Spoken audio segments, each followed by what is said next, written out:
Hello everyone, আমি লীনা। শুরু করছি আজকে দিনের নতুন একটা ভিডিও নিয়ে।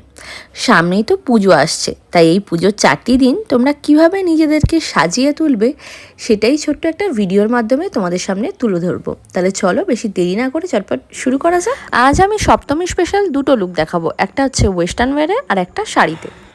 সবার প্রথমে আমি এখানে একটা টিস্যু নিয়ে নিয়েছি আর এখানে গার্নিয়ারের মাইসেলার ওয়াটার নিয়ে নিয়েছি। এটাকে নিয়ে আমি ভালো করে ফেসটাকে ক্লিন করে নেব। ক্লিন করাটা কিন্তু খুবই ম্যান্ডেটরি, ঠিক আছে। এরপরে আমি রিকর্ডের টোনার নিয়ে নিয়েছি। এতে হাইলোরনিক অ্যাসিড আছে, এর ফলে না মুখটা প্রচণ্ডভাবে হাইড্রেটেড থাকবে, যেটা মানে খুবই এখনের মেকআপের নতুন চল বলতে পারো। ভালোভাবে ফেসটাকে একটু শুকনো করে দিয়ে আমি একটা ময়শ্চারাইজার অ্যাপ্লাই করে নেবো। এটা একটা ওয়াটার বেস ময়শ্চারাইজার, যেহেতু এটা একটা সামার মেকআপ দেখাচ্ছি সেই জন্য আমি ওয়াটার বেস ময়শ্চারাইজার ব্যবহার করে নিয়েছি। এরপরে রিকোডেরই একটা প্রাইমার দিয়ে ফেসটাকে ভালোভাবে প্রাইমার লাগিয়ে অ্যাপ্লাই করে নিয়েছি।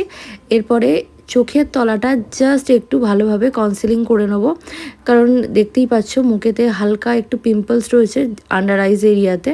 আর যেহেতু যেখানে যেখানে একটু একটু দাগ রয়েছে সেগুলোই আমি একটু হাইড করেছি, এর বেশি কিছু করিনি। আর এখানে আমি রিকোডেরই ফাউন্ডেশন নিয়েছি। এটা একটা ফুললি ওয়াটার বেস, মানে ওয়াটার বেস না, ওয়াটারপ্রুফ একটা ফাউন্ডেশন। খুব ভালোভাবে এটাকে আমি ব্রাশের সাহায্যে অ্যাপ্লাই করে নেবো। আমার না খুবই কমফোর্টেবল লাগে ব্রাশের সাথে, ব্রাশ দিয়ে আর কি ফাউন্ডেশন অ্যাপ্লাই করতে, মানে খুব সুবিধা মনে হয়। বাট বিউটি ব্লেন্ডারটা না দিলে না মানে মেকআপটা খুব ভালোভাবে সেট হবে না, যার জন্য আমি শুধু এখানে এটা দেওয়া। এই দেখো ভালোভাবে আন্ডার আইজ এরিয়াগুলোতে, যেহেতু যে লাইনগুলোতে আমাদের ক্র্যাক হয়ে যায়, লাইনস পড়ে, সেইখানে কিন্তু এইভাবে চোখের তলাতে খুব ভালো করে আমাদের ড্যাব ড্যাব করে তারপরে কিন্তু পাউডার শেড করতে হবে। আমি এখানে মেকআপের অনেকটা স্টেপ স্কিপও করে দিয়েছি, কারণ এই একটা ভিডিওর মধ্যে, এই ছোট্ট ভিডিওর মধ্যে সব কিছু মেকআপের স্টেপগুলো দেখানো পসিবল না, তাই আমি দিয়েছি। তাই উল্টোপাল্টা কমেন্ট করে কেউ কিছু বলবেন না প্লিজ, এটা একটা অনুরোধ।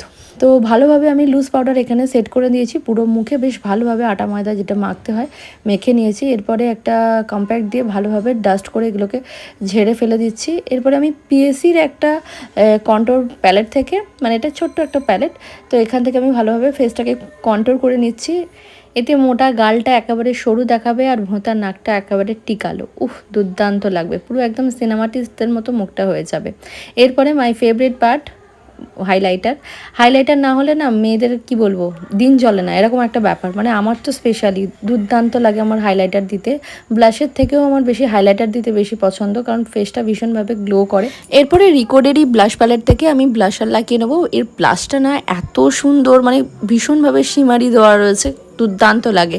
এরপরে আমি একটা আইব্রো পমেড দিয়ে এলেগালের, তো আইব্রোটা সেট করে নিলাম। টাটের কনসিলার দিয়ে আমি ভালোভাবে আইসটাকে কমপ্লিট করে নিলাম। আর এটা হচ্ছে আমার ফাইনাল লুক। এটা একটা আই মেকআপ করেছি।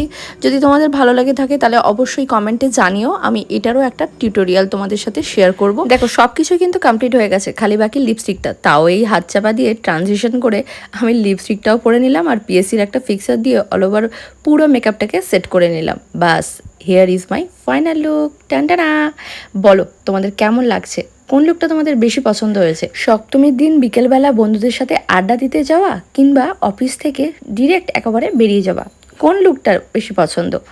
তো জানাতে অবশ্যই ভুলবে না কমেন্টে। আজকের মতো টাটা।